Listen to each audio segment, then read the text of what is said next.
মাস চোর শওকত মোল্লা মাস চোর এই গানটা ভাইরাল হওয়ার পর শওকত মোল্লা কি বলল এবং নওশাদ সিদ্দিকীকে কি বলল নওশাদ সিদ্দিকীর বিরুদ্ধে সেটা শুনে নেন। আমি নাকি মাছ চুরি করেছি, ও জানে না ওর বাবার মতো ওর মতন ভিখারি আমি নয়। আমার বাবার 150 বিঘে জমি।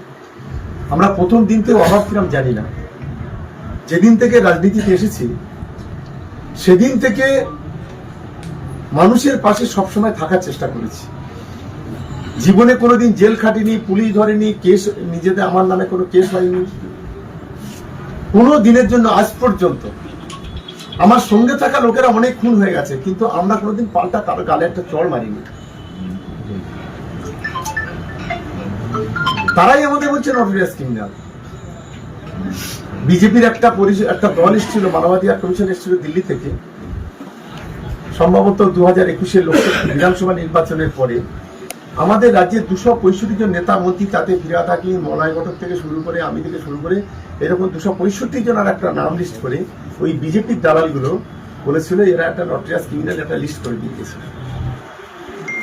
সেখান থেকে এরা এই ধরনের কথা আমাদের বলে যে একটা মেয়ের সঙ্গে 3 বছর শুয়ে মেলামেশা করে তাকে বিয়ের প্রতিশ্রুতি দিয়ে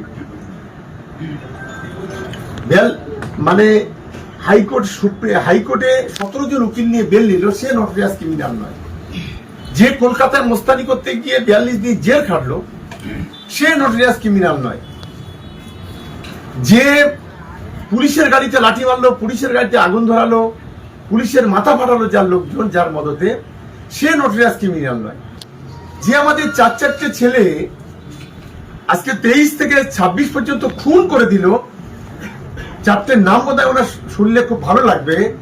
রাজ্জাক, আমাদের মুসলিম মোল্লা, রাজু লস্কর আর রশিদ মোল্লা, যে 4 জনকে খুন করে দিল, সে সমাজ বিরোধী নয়, সে খুনি নয়, সে নটোরিয়াস নয়। আমরা জীবনে কোনোদিন লোকাবে গেলাম না, আমরা নটোরিয়াস ক্রিমিনাল হয়ে গেলাম। আমরা আজকের এখানে সবাই আছে।